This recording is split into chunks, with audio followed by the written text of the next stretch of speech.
Thanks for joining us again this evening for the second installment of our discussion on Mecca impersonating Jerusalem. So this is the Jerusalem thesis presented by Odon, and we're joined by a fantastic panel. As Mal was saying earlier, it's a great panel, except for me.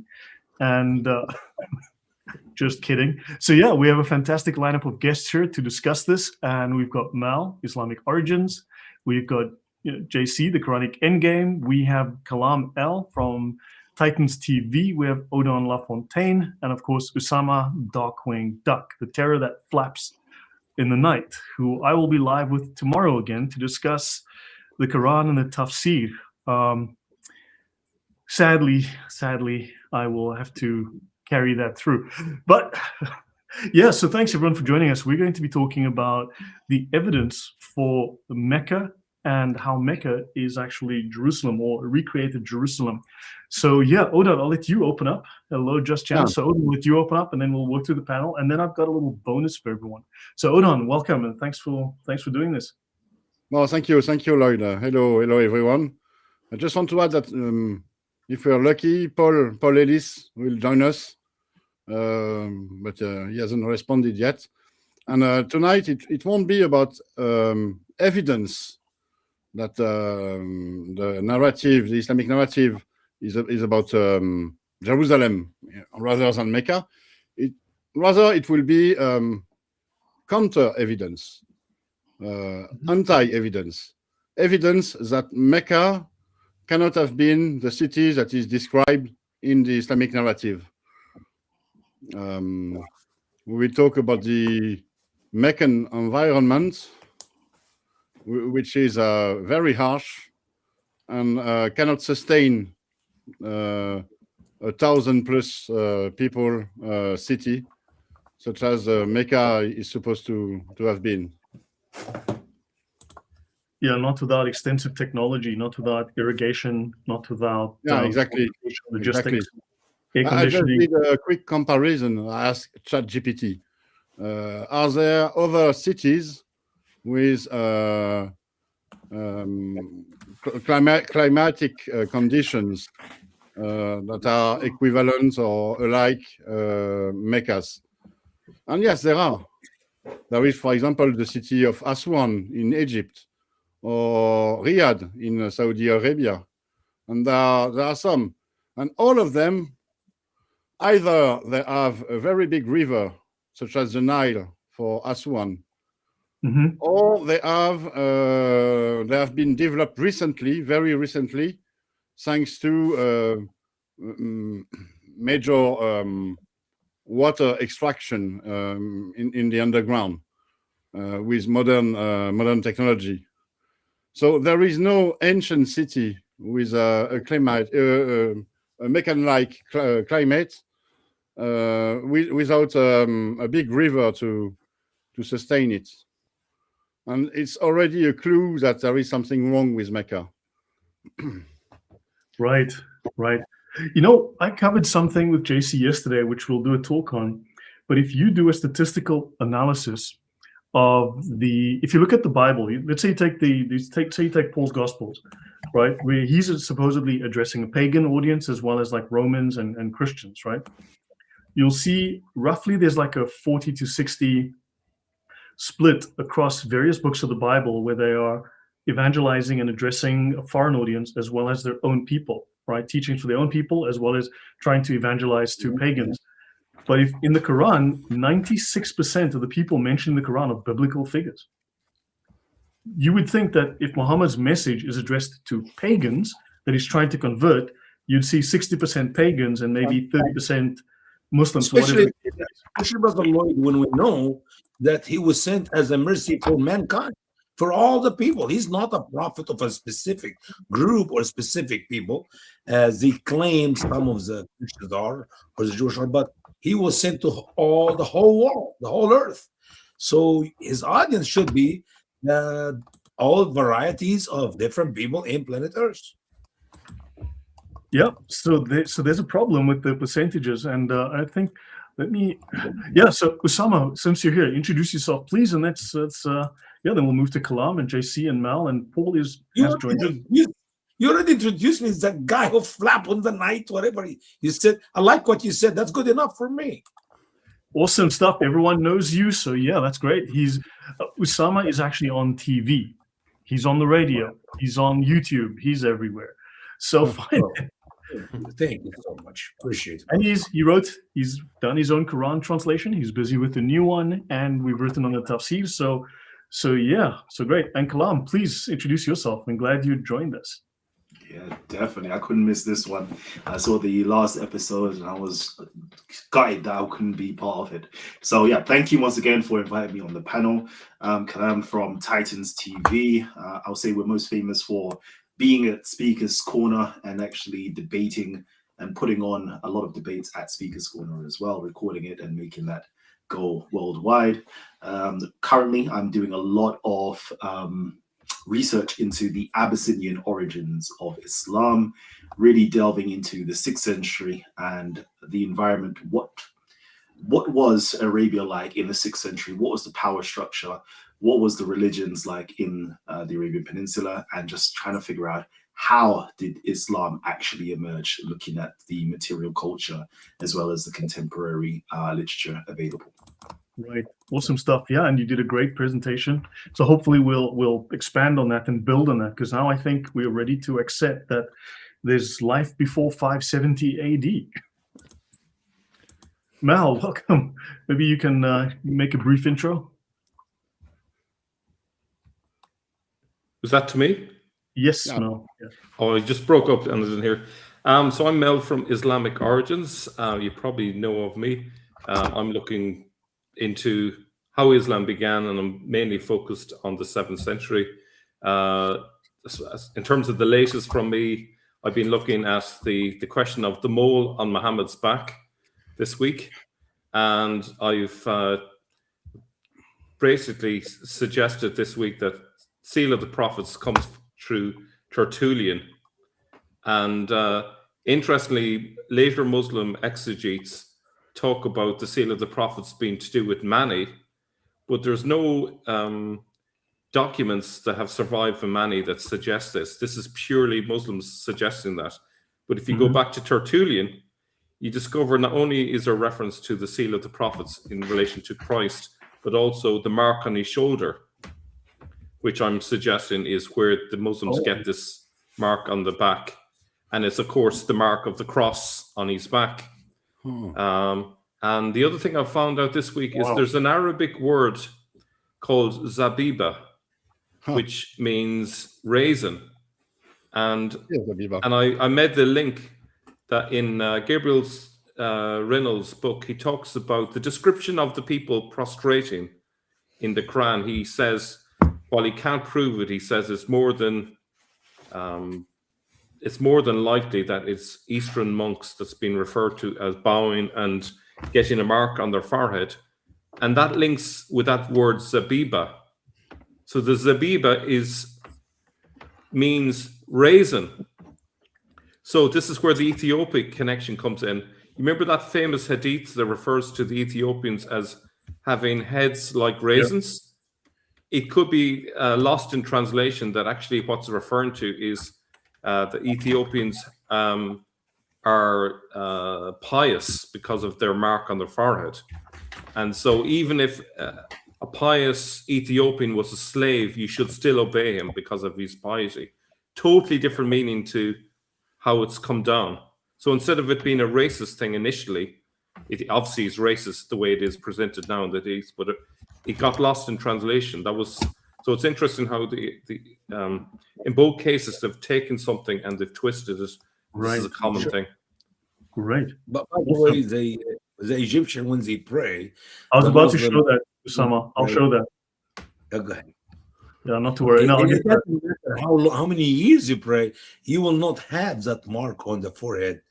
But they do it with a rock. They heat the rock and they burn in front of their head. These are big scarlet. That guy has 3 of them. MashaAllah. Yeah, he put on 3 sides of his head. Anyway, one of the ladies, she was a teacher of mine. She tried to make it, and she had a very bad infection in her forehead. And I felt sorry for her. So look quite a raisin there. Oh yeah. It's just ridiculous. Yeah. They burn a rock. They hit a rock and burn their forehead just to look like, oh, I am a guy who pray a lot. And in reality, if you pray every day in your life, the 5-day prayer for 56 years, you're not going to have that mark. Yeah. You're not going to have that. This is the original virtue signaling. Tell the world Hey, that you're a guy had pious a person. razor on his nose. You see the guy with a razor on his nose? Yeah, He's I know. supposed to put his forehead on the floor, not his Yeah. nose. Let's not spend the whole show on the introductions. JC, Sorry. how are you doing? I'm very well, thank you. So for everyone watching, they're probably familiar with who I am. So JC from Quranic Endgame, and I'm glad to actually be here with this phenomenal panel to explore more of the fabricated origins of Islam.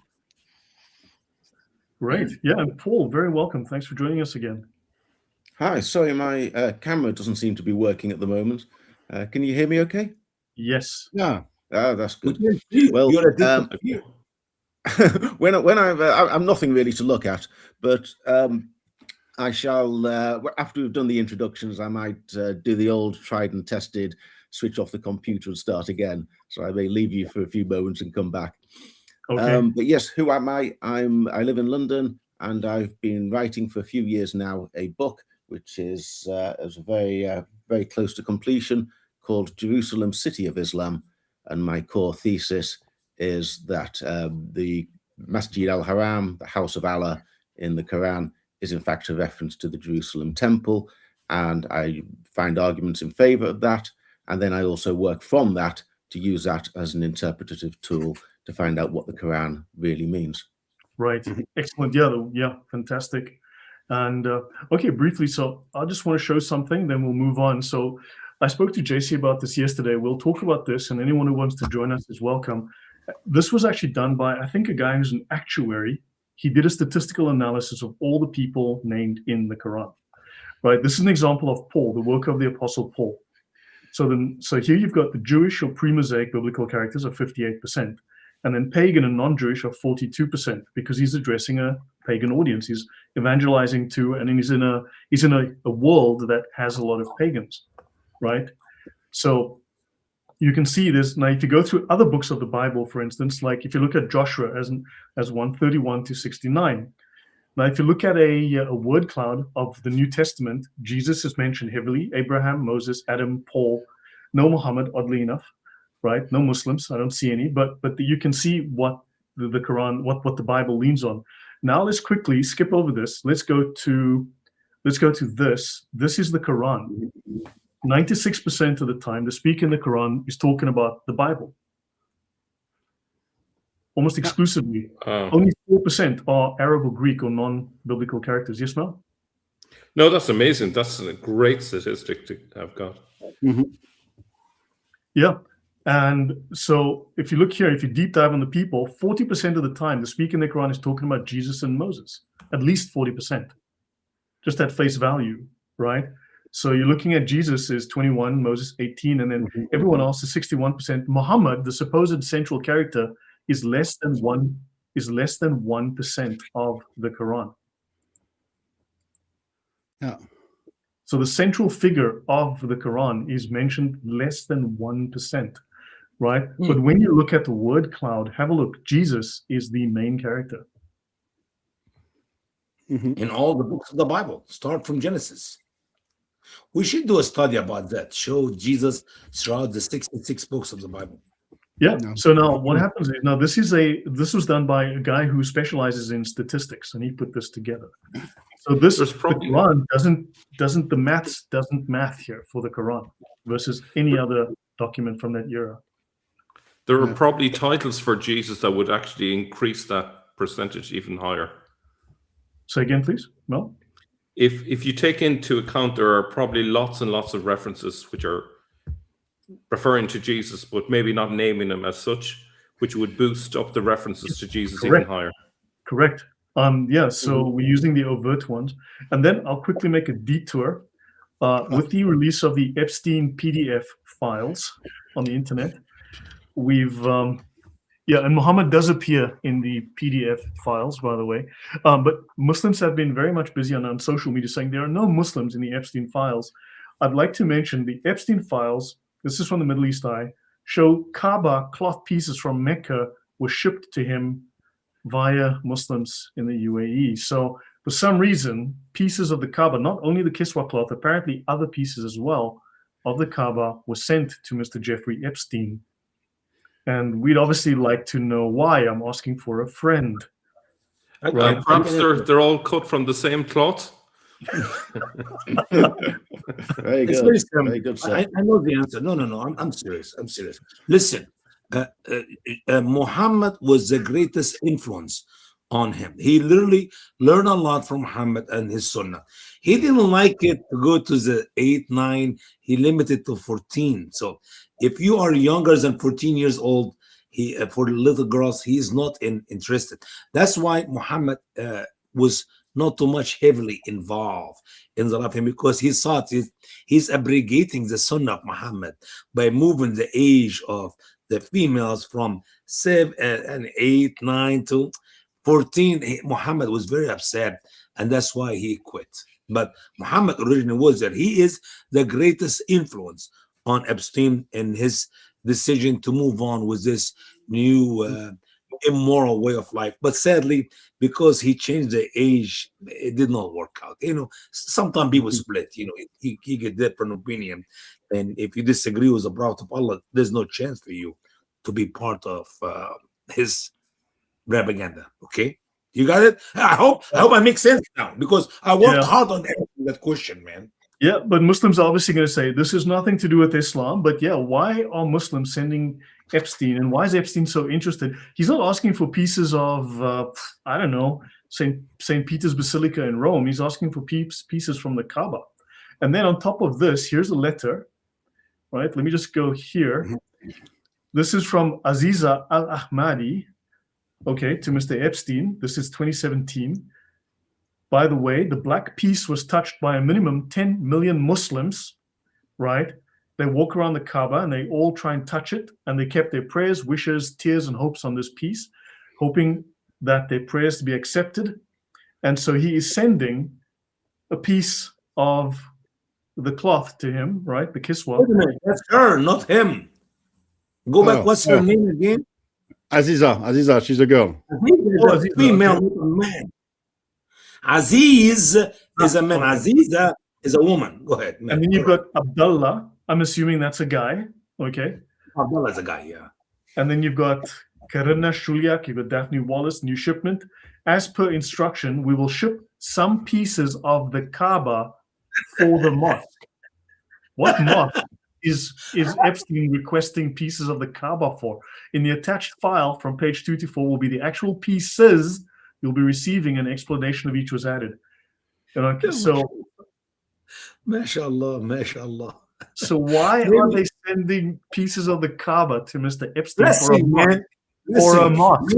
Listen. I give you a quick answer quickly. Here we go. They all know how macho Muhammad was.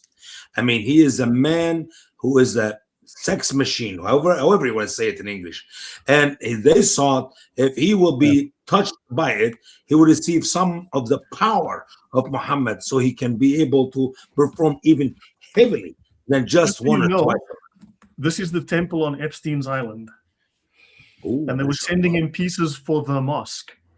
Looks a little bit like, does anyone know of something in Jerusalem, a Muslim mosque with a golden dome on it? Anyone seen anything like that? Yeah. I think I saw it once or twice in my life. Yeah, and they're sending Epstein something for the mosque. MashaAllah, MashaAllah. Blessing. So just so you know, what are your thoughts, Paul? What do you think of this odd revelation? What are your thoughts on this?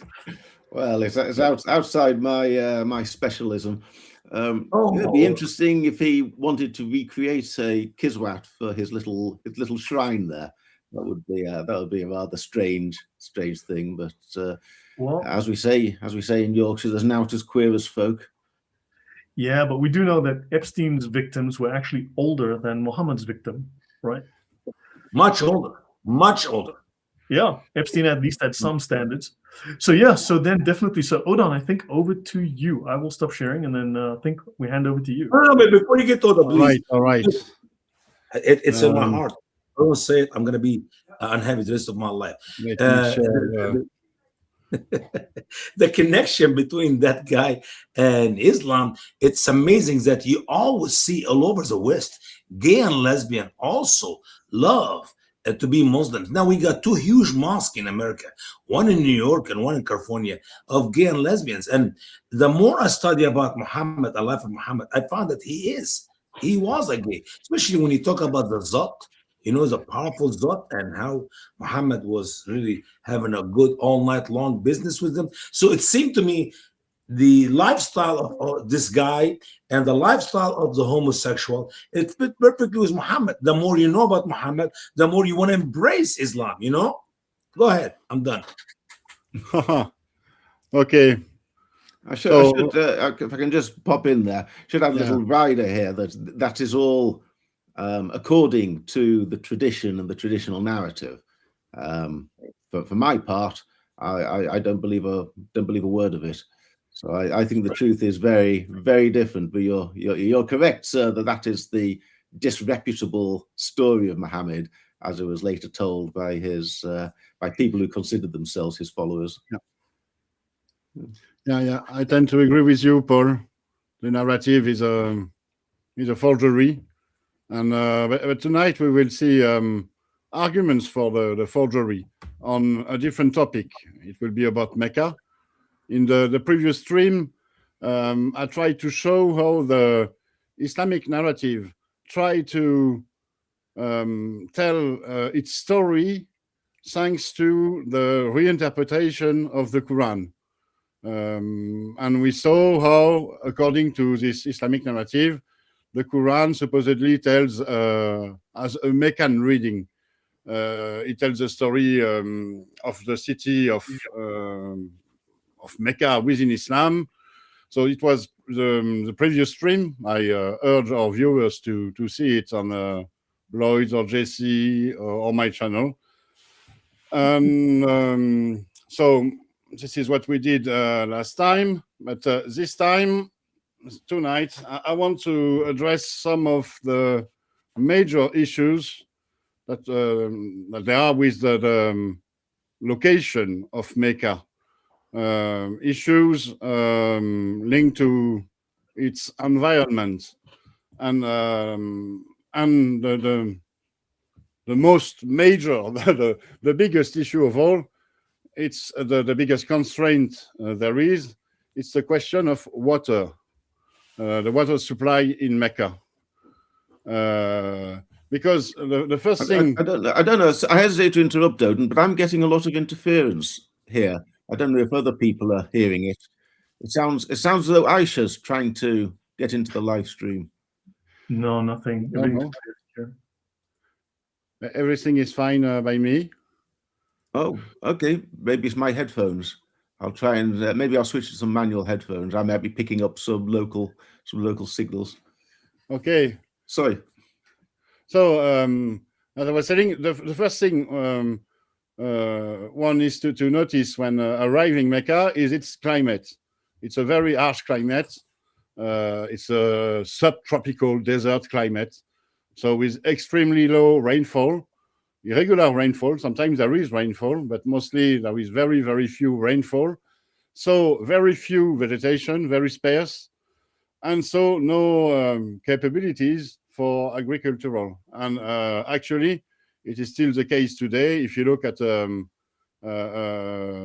map of pictures or images of Mecca from a satellite, there is nothing green apart from modern agriculture with irrigation.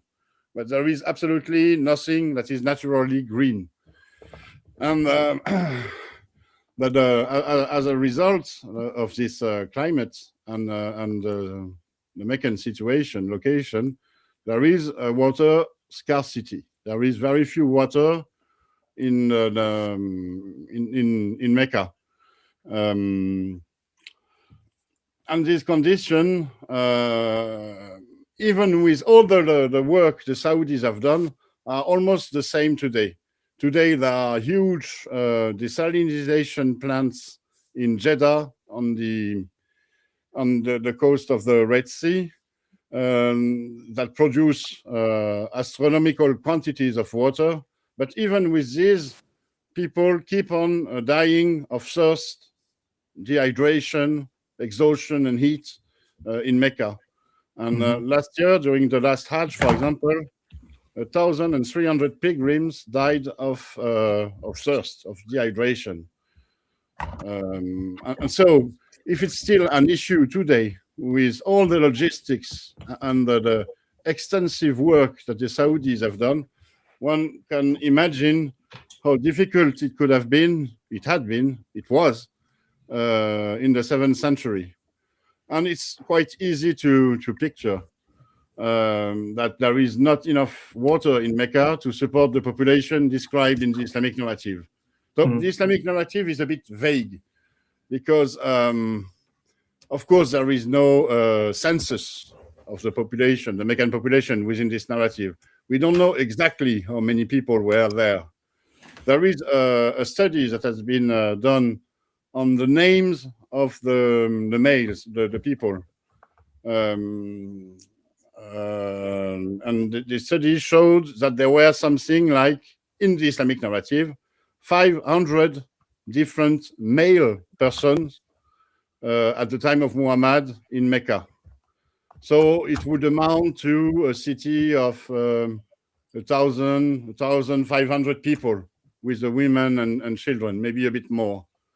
It's already a big city. In Ibn Kathir's or other traditionist writings, there is mention of the Meccan armies that are 1,000 strong. Ibn Kathir even speaks about 10,000 horsemen. So having an army of 10,000 horsemen plus foot soldiers, of course, it would mean a very, very big city, a city tens of thousands strong, at least. In the millions, yeah, it's going to be, yeah. So, yeah, we can say without hesitation that it is a fantasy. But could there have been a city of 1,000 or 2,000 people? Could there have been such a city? Actually, it's not possible. It's not possible because of the very limited water supply. I told already that the descriptions of Mecca within the Islamic narrative are vague. And it's especially true when one looks at the water supply, the water sources. Of course, there is the Zamzam well, which is a few meters to the Kaaba. The Zamzam well is supposed to be the big water source of Mecca. But first of all, it wasn't in use before Muhammad's time. Supposedly, it has been unearthed by Muhammad's grandfather. So before Muhammad's grandfather, this well was not in use.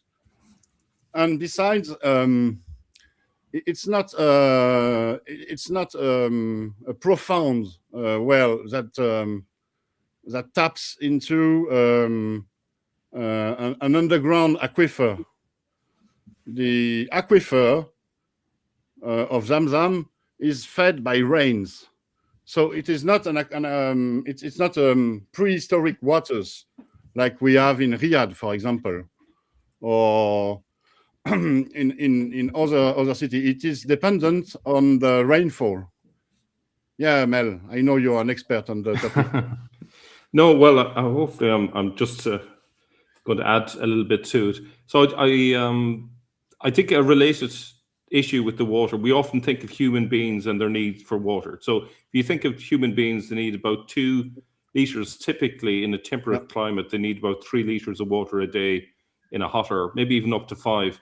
But if you're talking about, say, a horse needs about 40 liters of water a day. You mean like this? What's that? Camels, goats, horses. Yeah. Oh, you're getting it. And I was just going to add that in terms of fodder, a horse would need about 7 kilograms of hay per day. So you try and imagine trying to get all of that in for 10,000 horses every day. It's impossible. No, it cannot be. A It's horse impossible. drinks at least 30 liters a day, at least. So you cannot have horses in the desert without a network of wells and cisterns and so on. But the thing is, when we look at the Islamic narrative, there is, of course, a mention of the Zamzam well, but there are not that much other wells. There is this traditionist Al-Arzaki, who wrote a book about Mecca. I don't remember the century, something like 11th or 12th century, maybe a bit earlier. The book is Akhbar Mecca, and it's a sort of digest of all the traditions about Mecca. And he mentions by name only 4 other wells. So Bir Maimun, Bir Al-Harm, Bir Al-Jul, and Bir Tuwa. He mentions also minor wells or cisterns, basins, where water from rainfall Mecca is supposed to be an agricultural city with animals. So you've got to feed goats, you've got to feed sheep, you've got to feed water for people, plus for planting of whatever it is, dates and apples and pears and bananas, whatever the heck they're growing there.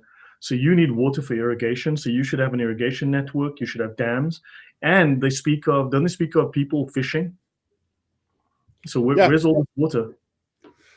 Exactly. We will get to this. So, like I said, the mention to water sources are very vague, sometimes contradictory.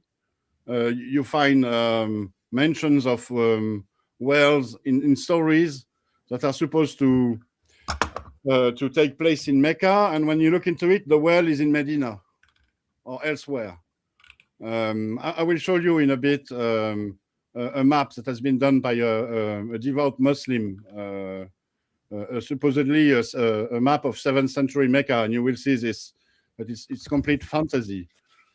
But the thing is to make the calculation in terms of needs, what humans and animal needs, and you will see that even with these 5 wells and with minor wells, cisterns, and basins, there is insufficient water for in order to sustain a settlement here in Mecca. So I just did this calculation for a population of only 500 people, which would be something like 150 men, maybe 100 men, and then women and children. And then we have to look at their cattle, their animals also. So, like Mel told, I think a minimum human consumption is 2 liters a day per person. So it's 1 cubic meter for 500 people population. Yeah, but then someone mentioned it's not just drinking; it's also bathing. Unless these people, but it's minimum. I look at the minimum figure. Of course, one would need a bit more, but just in order not to die from thirst. And then Mecca was an advanced city with advanced technology, so they would have, been using Wakanda level sort of water needs as well. But this kind of technologies existed, but they are not documented in Mecca. If you look at Petra, for example, Petra was also in a desertic climate. I've been to Petra, there was a whole network of canals and irrigation and cisterns, and the valley of Petra was flourishing. It was a sort of garden. No, I've been to Petra. I've been to Petra, and I've been around Mecca as well. Yeah. What is a quick question here? Could be one of the reasons because of shortage of water that Muhammad encourages people to drink camel urine. Yeah, but it's the same. If you want to drink camel urine, your camel, he has to drink. It has to drink, and it drinks much more than a human. Liters or something. That's per camel. It's a lot of water. So it's not efficient at all. you better drink what water the camel would have to drink in order to piss, instead of drinking its piss. It would be much more efficient, because camels, they are supposedly, they are called the desert animals or desert vessels, but a camel needs 40 liters of water a day.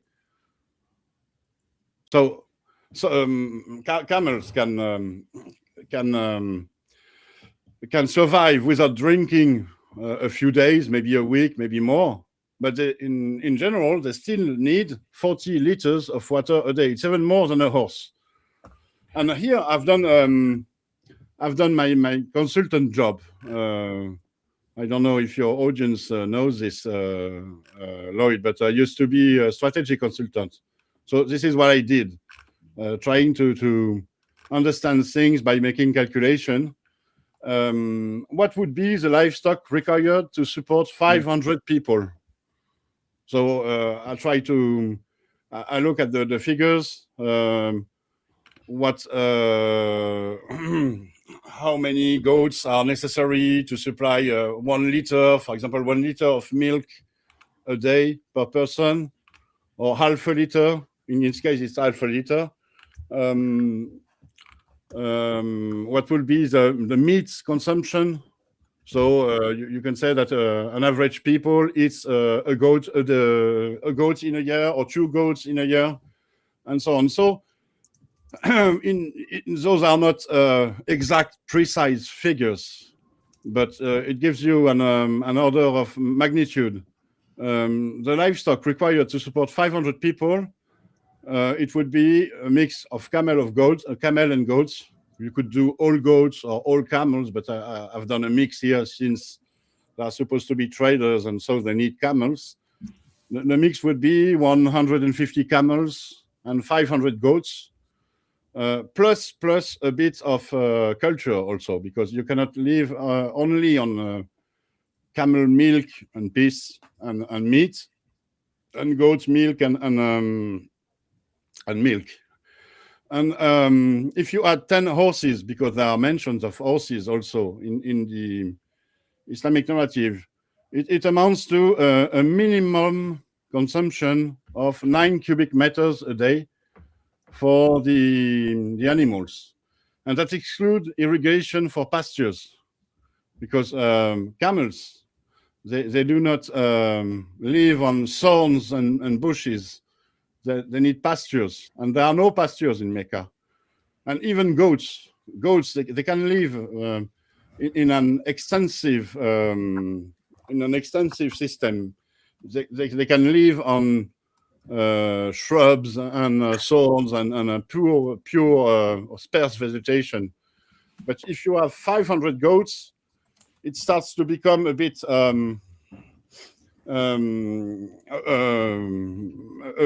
a great number, and you will need a bit of pasture. And for this pasture, and also for some cultivation, for some minimal crop, you will need a lot of water to have something just a tiny bit green for your livestock and for minimal crop. And it's this minimal water, the calculation I've made, it amounts to a minimum of 250 cubic meters a day. So you see, it's a lot. It's at least 10 cubic meters a day for the human and the animals, plus 200 at least for crop irrigation, pasture irrigation. And if you do another calculation, the output of a traditional hand-drawn well, it's not that much. You can have systems with camels or donkeys. You know, the Noria system, which sort of automatically draws water from the well. But there is no such mention in the tradition. The mention are that the water was hand-drawn, so with a bucket attached to a rope. And I've done a calculation. If you have a 10-liter bucket, for example, and it takes 5 minutes to draw the 10 liters. And if you do it 18 hours a day non-stop, you have an output of 2 cubic meters.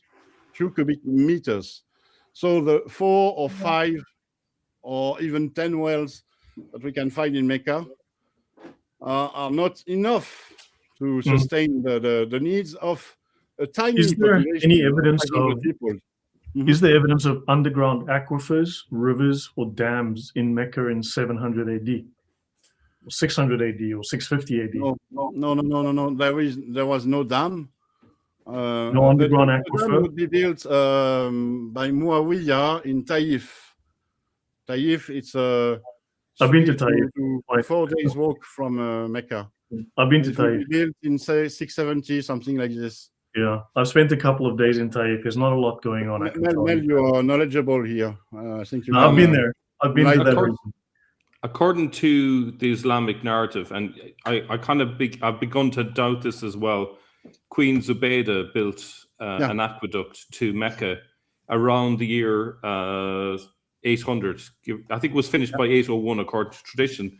But one of the things that made me doubt it is, let me see if I can find it here.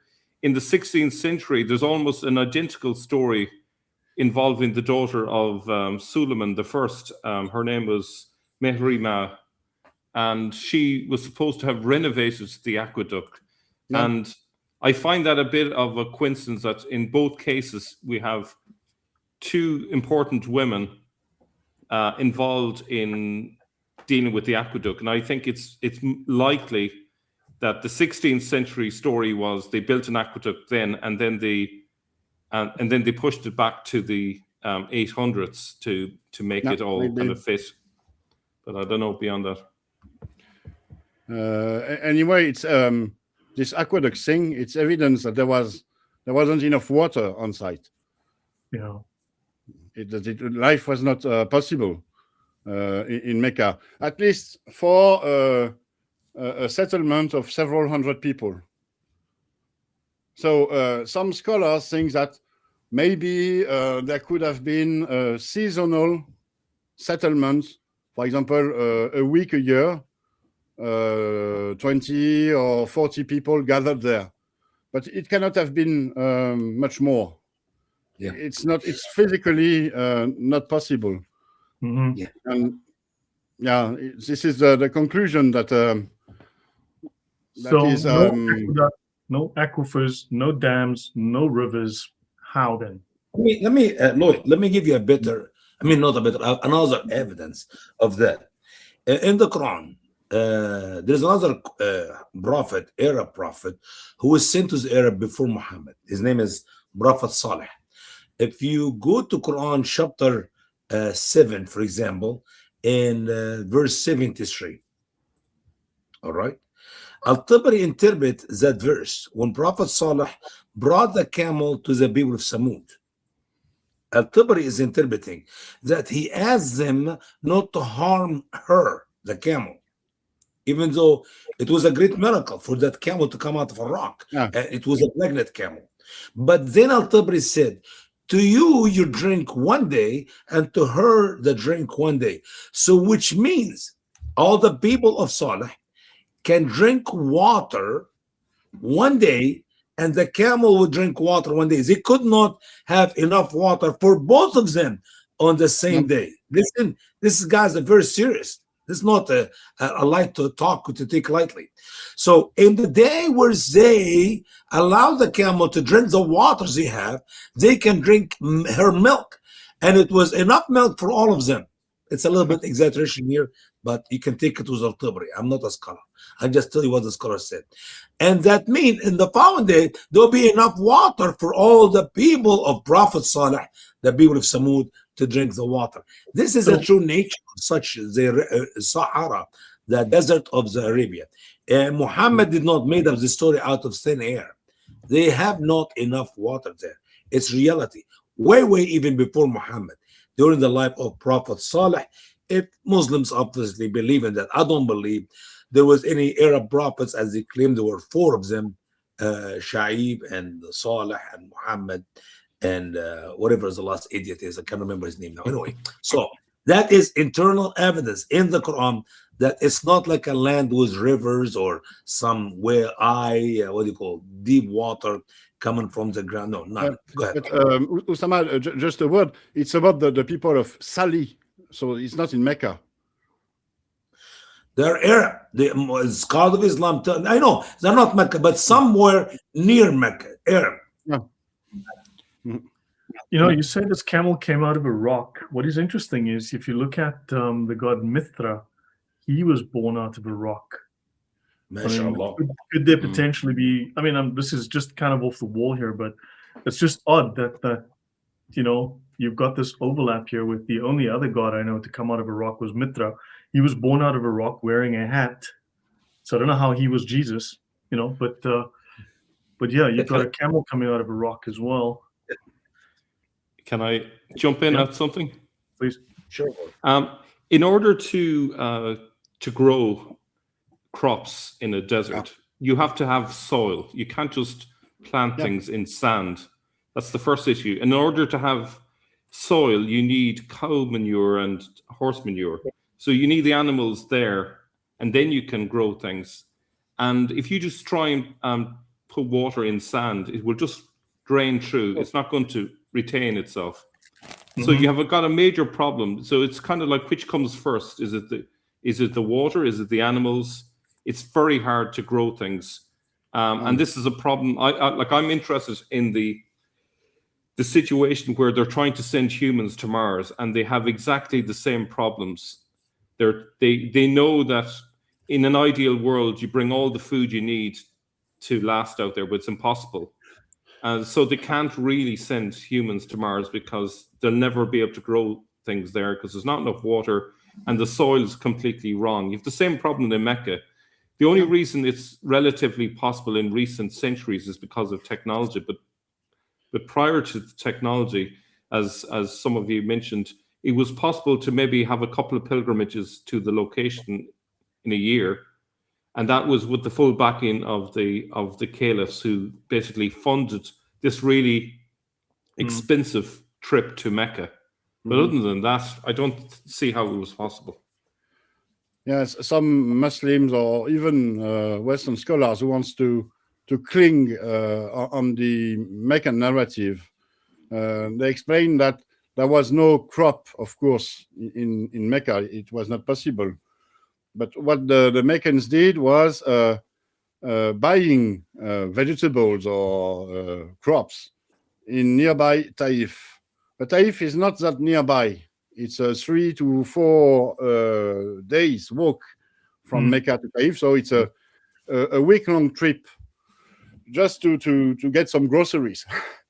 And in order to buy those groceries, you have to have some coin or something.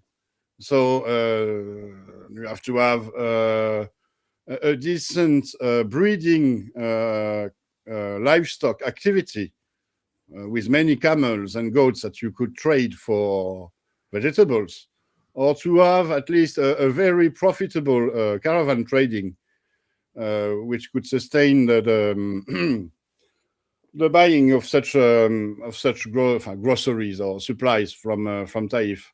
But it doesn't make any sense at all.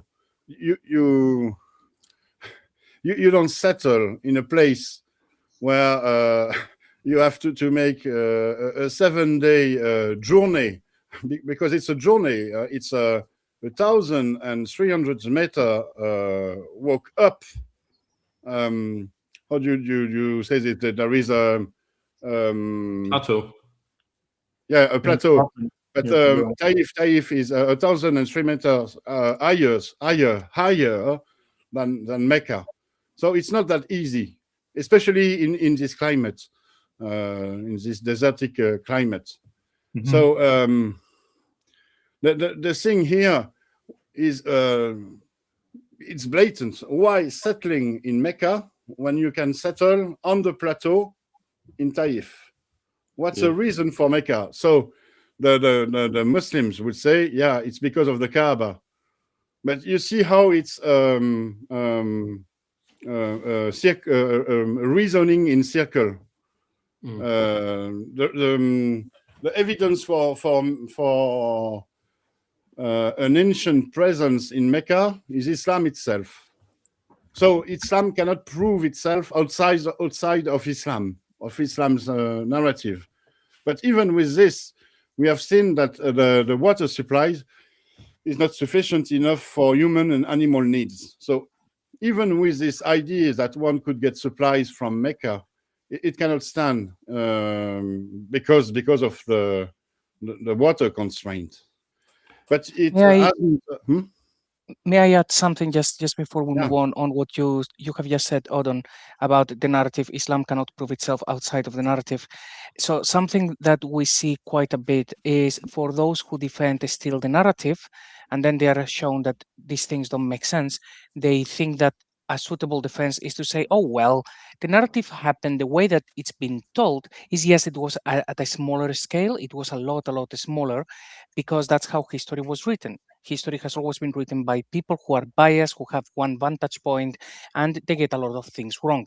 The problem is that in Islam, we cannot differentiate the narrative and the history. If we say, okay, so there weren't 10,000 people, there were actually a tribe of 20 guys. The whole narrative collapses. How can you believe in a guy saying that he was a prophet or what he said if they get those details wrong? So there is the rewriting of the narrative by saying, okay, well, it actually did happen, like we've been told, but a lot smaller. And Islam is the one case where you cannot do that, because if those stories are exaggerated, you cannot trust anything else in the narrative. Yeah, and besides, you cannot scale down everything. In order to be sustainable, a settlement needs to have a minimal number of people. Mecca couldn't have been a 10 people city. It doesn't make any sense. You cannot build a city with only 10 people. Can I jump in with something? Mm-hmm. Okay, so parallel to all of this is the idea that Mecca was a center of culture. Yeah. Okay. Now, if you're aware of Maslow's theory of needs, it's like a pyramid. On the bottom of the pyramid is your physical needs. If you're living in a subsistent environment, you're not worried about spirituality or libraries of books or anything like that. You're looking just to survive. You haven't got time for the higher needs of humans because you're just trying to survive from day to day. So I find it all there's holes in every layer of this, you know. Yeah, exactly. And but it doesn't prevent the Muslims to think otherwise and to invent fantasies about their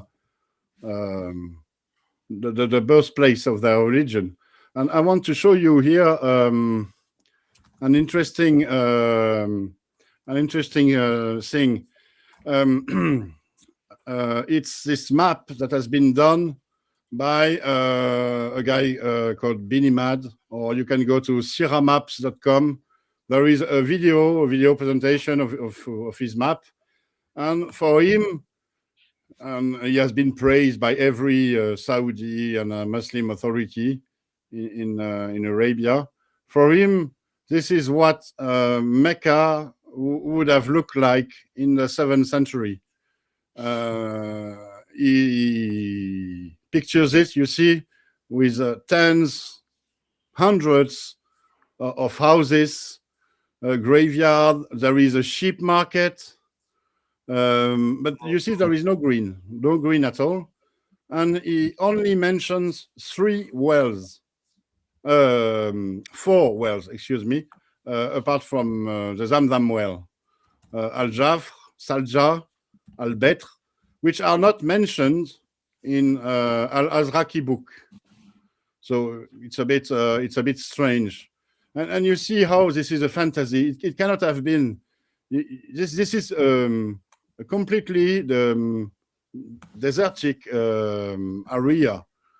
It's a desertic climate, and besides, so there is no rain, very few rainfalls, rainfalls, but when there are some, they are concentrated, and because of the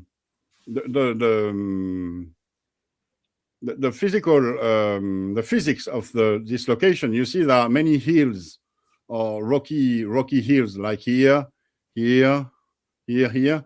So when it rains, and it happens sometimes, all the rains converges on the valley, and there can be flash floods that are extremely dangerous, extremely destructive. And all these houses that we see here would get destroyed at least once every 10 years or 20 years, and everything would have to be rebuilt. It is still the case today. I have a video I want to show you about contemporary flash floods in Mecca here. I hope it will work. So let me just reshare my screen on the video, and let me share.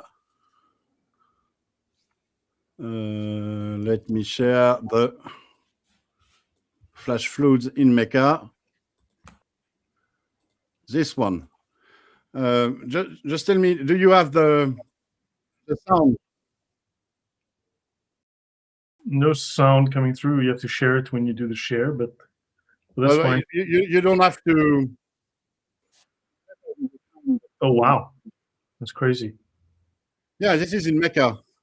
This is in Mecca. This is a short compilation I've done, a video you find on the social medias.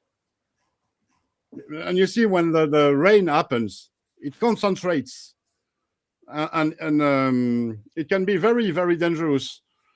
So what we see now is only a tiny proportion of what could have happened centuries ago, because the Saudis, they have done extensive works. They have built huge systems and canals and so on in order to secure the city. But even with these works, we still get some very impressive fruits, such as the one you see here, dangerous fruits. And even the haram, the sanctuary, is sometimes flooded. Here you see the haram. You see the you see the flood. Let me go a bit faster. Here the pilgrims are on their way to the haram. You see the tents, and this is the haram. And this is during the one of a storm. So it shows how violent the storms can be. The problem there is that whenever the water came to Mecca, the water would be contaminated because it would flow into all the areas where people go to the toilet. I would imagine that's an issue. And there's and for example, the Zamzam water is known to not be very sane, very good. There are high levels of chemicals and arsenic, I think, and it's not very safe. And it's because it's not water coming from an ancient deep underground aquifer, but the Zamzam aquifer is filled every rain seasons with rainfalls, and rainfalls carry all the rubbish and the chemicals and the stuff they came across before filling the well. Let me go back to the presentation, which is where is it? This one. Oh, and Kalam, you guys are very quiet. Any thoughts from your guys' side? Sorry? On my side, just before I lose connection, because I'm almost out of energy on my laptop, the Muslims might actually look at those floods and say, "Oh, well, you see, there was plenty of water in Mecca, and the Zamzam well gets topped up as well every 10 years." Obviously, that water, yes, will sweep everything away. It doesn't actually stay there. They didn't have dams or anything. But yeah, that picture that is on screen is just as realistic as the places we see in the Lord of the Rings. There's another problem that even where they might have been able to produce topsoil, the moment you have a flood, it erodes the topsoil, gets rid of it. So, like, even in the, let's say, if you grant them, okay, they managed to bring in all the material they needed to create soil that they could grow crops on. The moment a flood happens, that's squashed away. Yeah. And there are reports of travelers from the 19th century who went to Mecca, and they explained that the city was mostly built in the hills in order to get protection from the floods. And it's only recently with the Saudi development that the down part of the city has been developed. I wanted also to show you this map, this gray map. It's taken from 1946 British intelligence manual. So it's a map of Mecca, which documents the existing wells at the time. So it's contemporary evidence, and I think it's much more serious than the siramaps.com screenshot you have on the here on the left. And the thing with those wells is that I've put them in yellow. You see here in central Mecca, there are only 3 wells plus the Zamzam well. And I've added the Salja and Al-Badr well that are found all, in this screenshot. So in 1946, the water supply of Mecca had somewhat been solved. There was the Ain Zubair aqueduct who supplied water to Mecca. So there was not as much need for wells and basins and cisterns, but you see that it has remained very, very scarce. And it's an interesting document because we don't have much in terms of studies on the water supply in Mecca.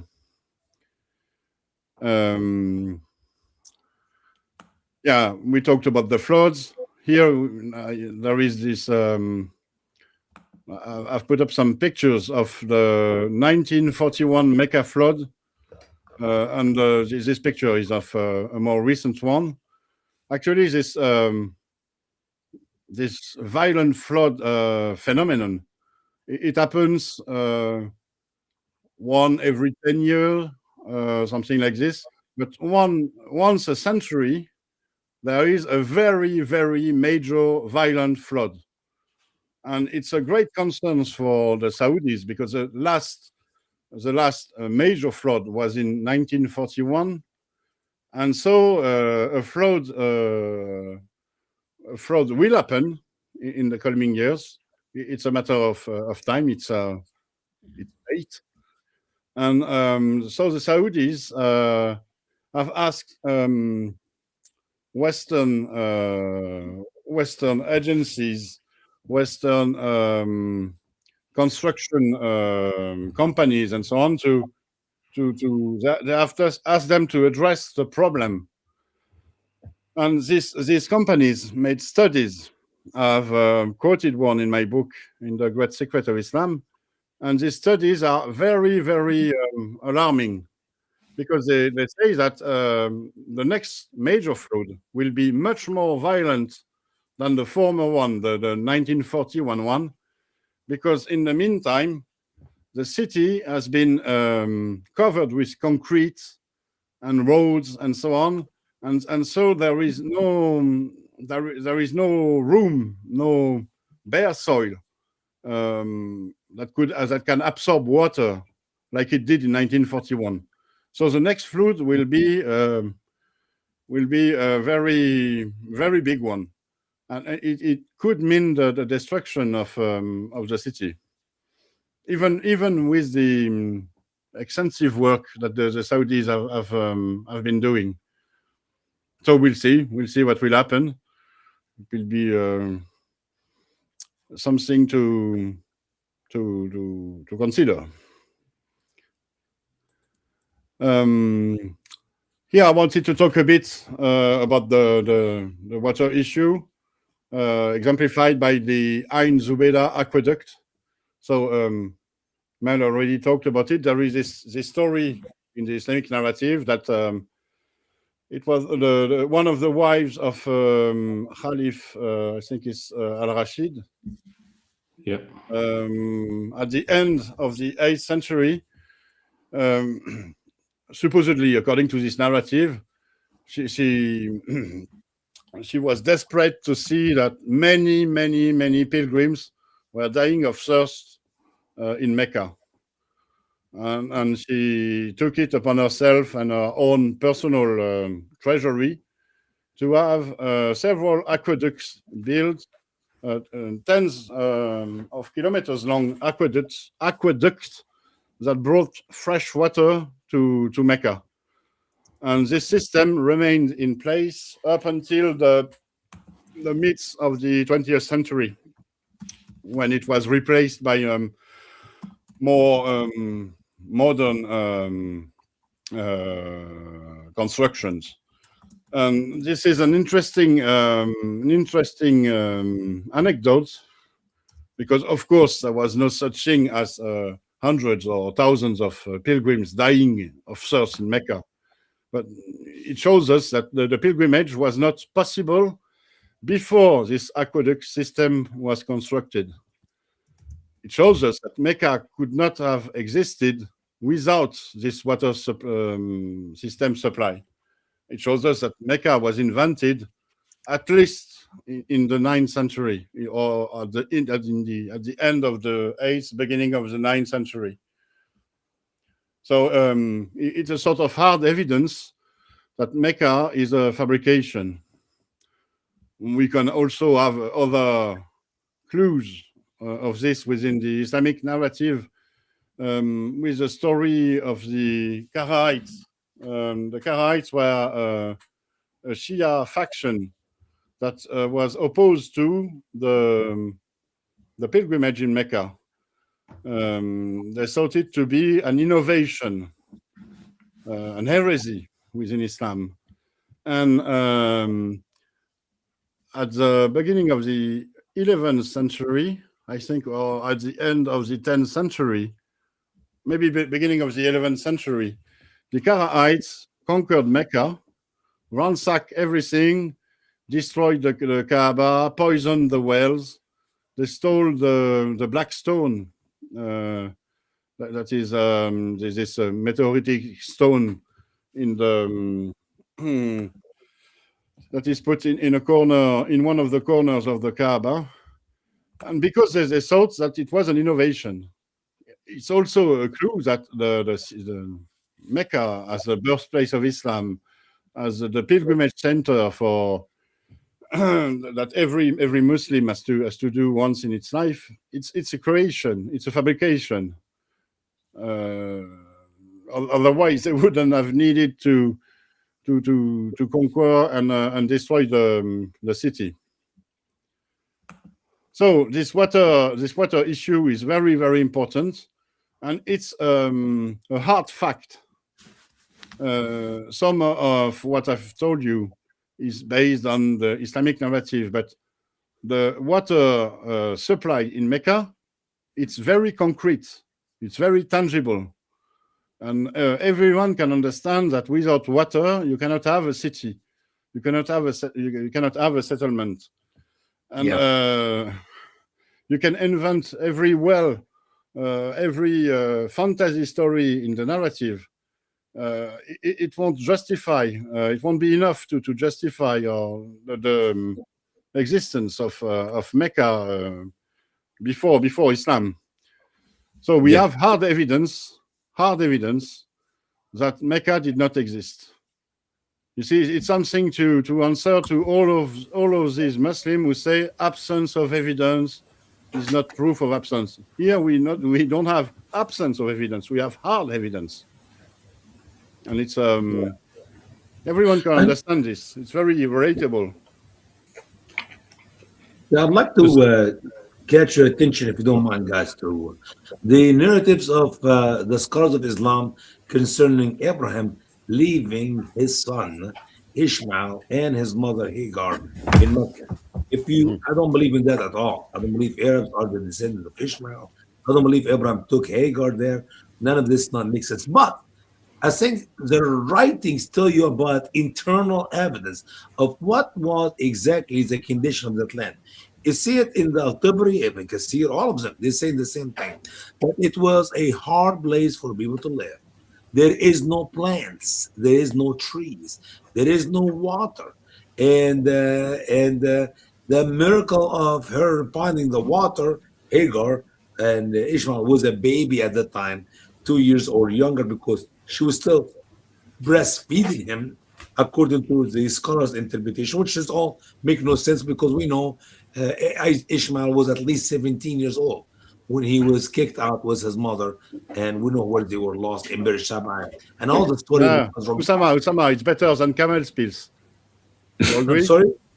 It's better than camel piece.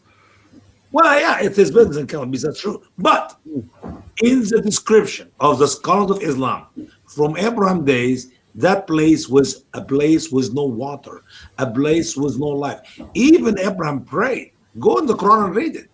Abraham prayed in Al-A'raf and in Quran and Surah Hud. You see that Abraham prayed to Allah, oh Allah, provides him with fruits. And he put it in the plural language, grammar in the Arabic, samarat. Well, until today, I don't see that but dates.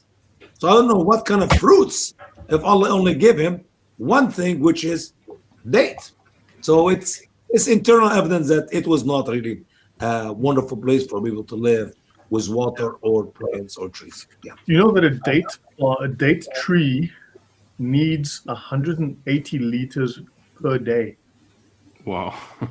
And they suck water from the earth. I know that. Yeah, and I do think if you've got, I mean, that's a fully grown tree, obviously, but let's say they claim to have these date plantation.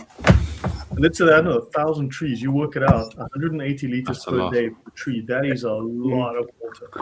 Massive amounts. You're sucking it out of the earth. You're depleting the aquifers. Where does that leave you? Yeah.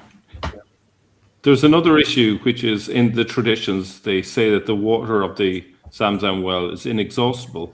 Well, if that's true, how come they dug other wells? Why did they build an aqueduct? You know? So even their own traditions are disproved by the practicalities of trying to survive in Mecca. Yeah. And I remember seeing videos on your former channel, Mel, when you were the host of Sneakers Corner, presentation on the actual Zamzam well, which is 0.001% of actual Zamzam water, and all the rest comes from the Red Sea through the desalination plants in Jeddah. Yeah. You know, I actually designed, Rob, I didn't build it. I designed a security system, a surveillance system at the inlet for the Jeddah water desalination plant. So they've got an inlet on the coast, and I designed a surveillance system to actually protect that from unauthorized access. So that was many years ago. I don't know if they ever installed it, but I mean, I designed it many years ago.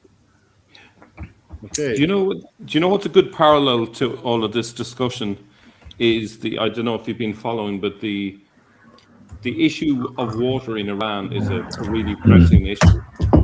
And Iran basically over the last number of decades move towards growing as much food as possible for its own population. So 90% of its water was going into growing crops. And what resulted is the reservoirs are empty. And before the current revolt, the taps have run out of water. They allowed them a little bit of water, like maybe an hour or two each day. And they're talking about moving the population of Tehran to elsewhere in the country because they don't have enough water. So that just shows you the reality where you are in a desert region and you're trying to support population and there's not enough water. The reality is it's not possible, especially if you're trying to grow your food. It's not possible. It's what I told you in my introduction. There are some cities that have climates like Mecca. I told you about Riyadh or Aswan in Egypt, but there is the same in the US, Phoenix in Arizona or Las Vegas.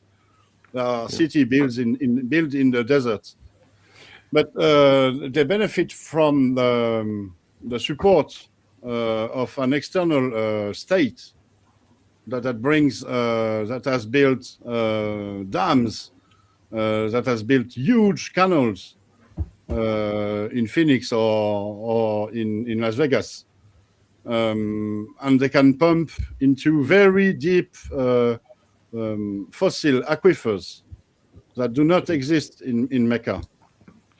And so, if we compare the situation of Mecca with the city, we see that there is something wrong with Mecca. It doesn't make sense in Mecca. It doesn't make sense at all.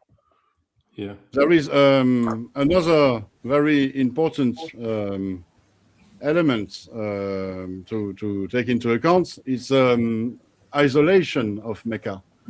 Here on this map that I've done myself with by consulting many scholarly maps.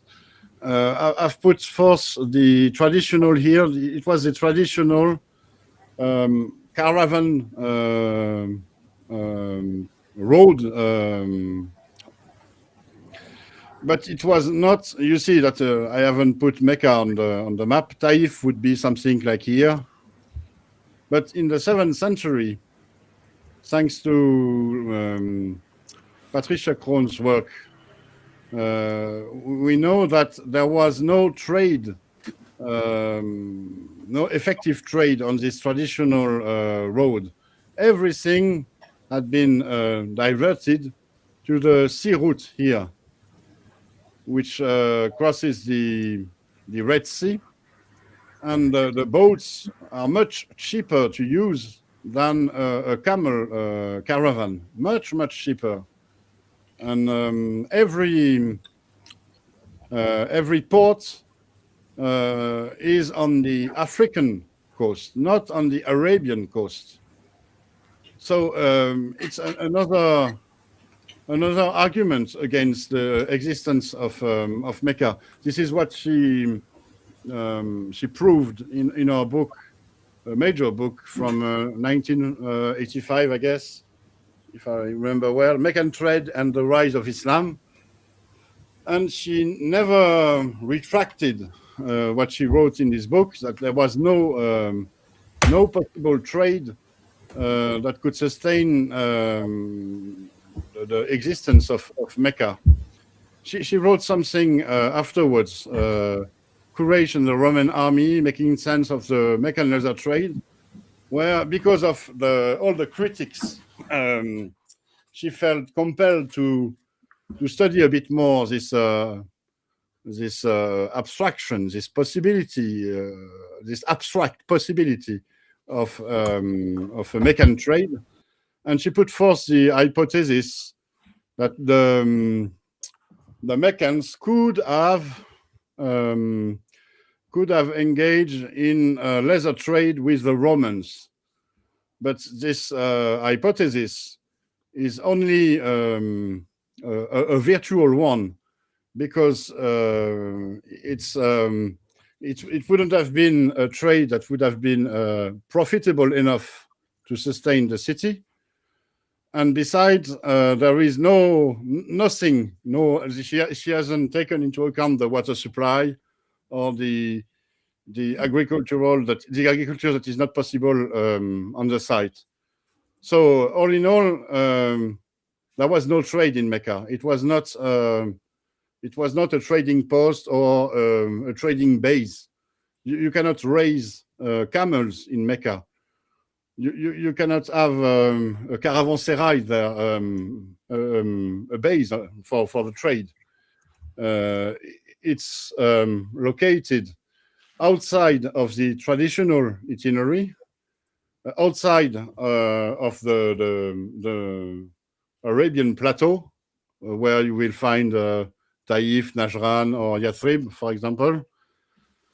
And so in order to make your trade from Mecca, you will have to engage in a 3 days journey, climbing 1,300 meters up to the plateau in order to join to find the traditional itinerary, the ancient trade routes that would not have been used at the time, because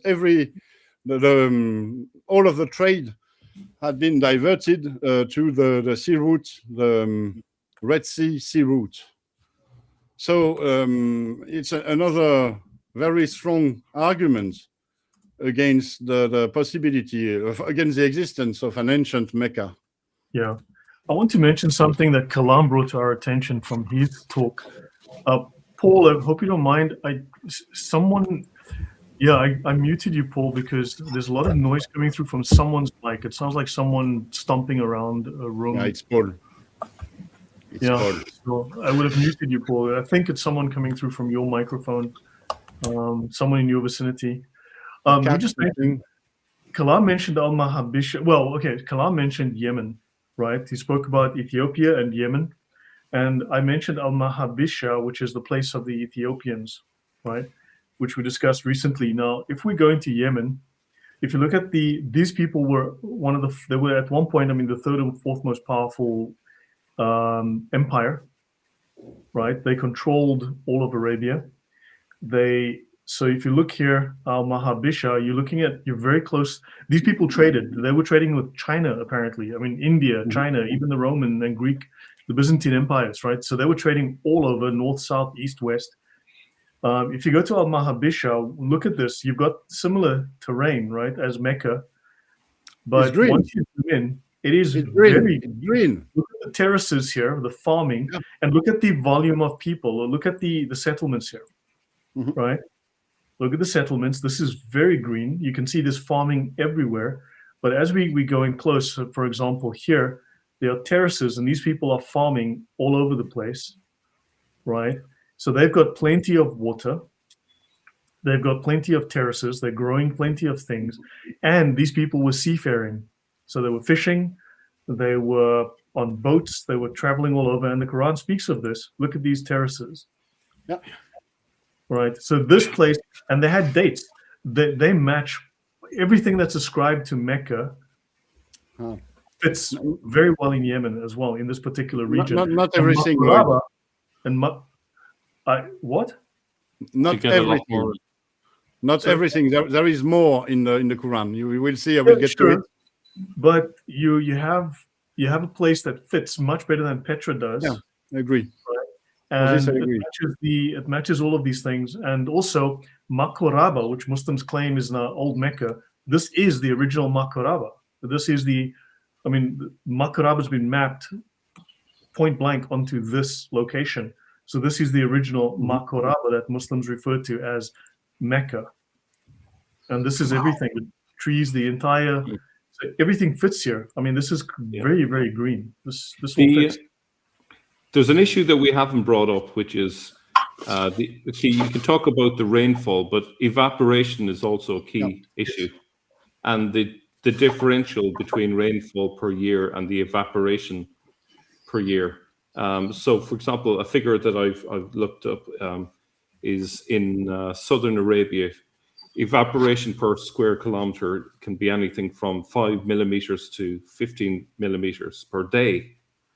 So you can imagine how even if you have a lot of rain, it's going to evaporate. So if you put water on a field to grow crops, and if it's losing so much through just evaporation, you're talking about even more water than we imagine. Yeah. You know.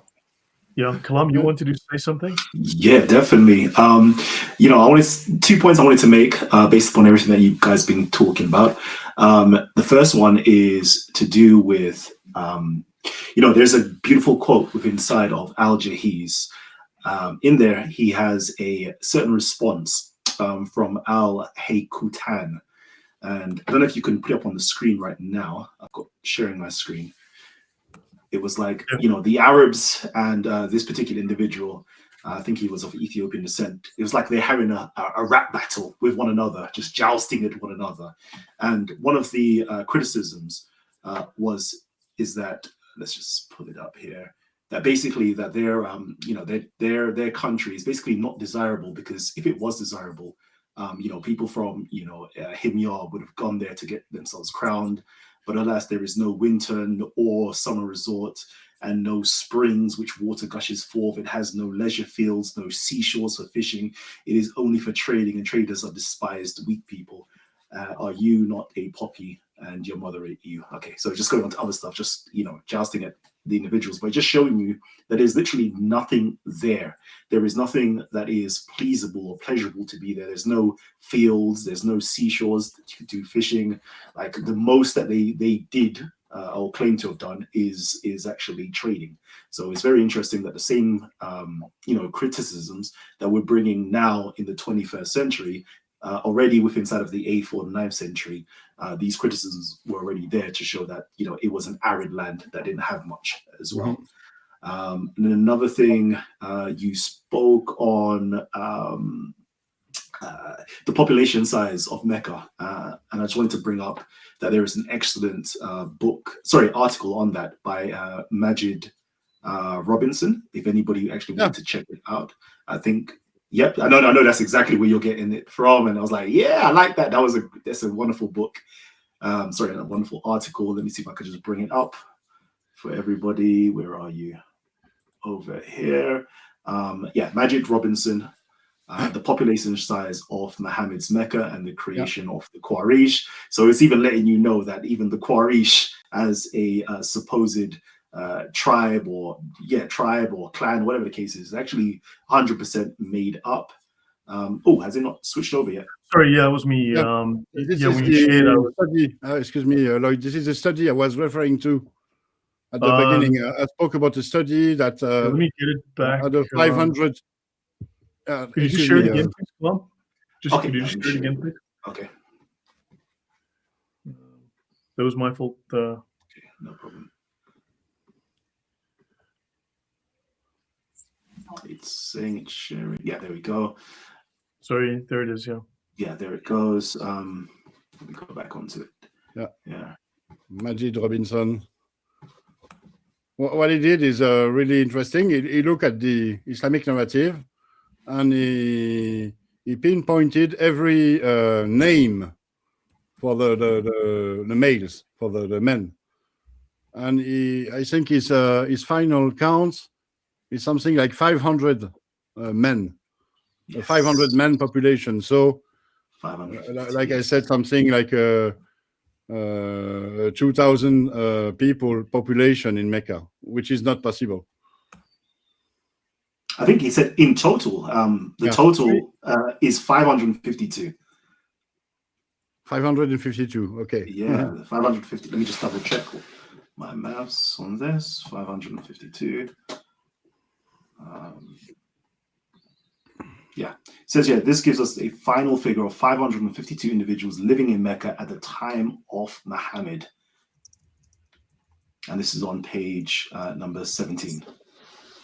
It says 131 men in the generation, total figure of 421 tribespeople, Of these, 184 would have been children under the age of 15, and 17 would have been elderly men and women over the age of 60. In tribe of 421 individuals in line with Bedouin tribal population studied in the 1960s and 1970s. These range between 261 and 785. So yeah, this great city that they discuss, couldn't have possibly existed to the magnitude, that they have in the later Hadith literatures. And why is it for Yemen, for argument's sake, we've got, if you take Marib, which is possibly the world's oldest dam, or at least in that region, it's 800 BC. You've got evidence of South Arabian civilization, of temples, you have language, you have writing, you have artifacts going back to 1000 BC. And then Mecca, supposedly the world's oldest city, but you've got literally zero from Mecca, which is much, much later, or much earlier. Very good point. Yeah. And it's amazing. We're reading the Bible about Yemen, we read about the Queen of Sheba, but we never read anything about Mecca. I mean, that is in Solomon days. Guys, you're talking about 1,000 years before Christ. We know about the Queen of Sheba. We know about Yemen. And it go up to even New Testament time. Nothing is written about Mecca. Yeah.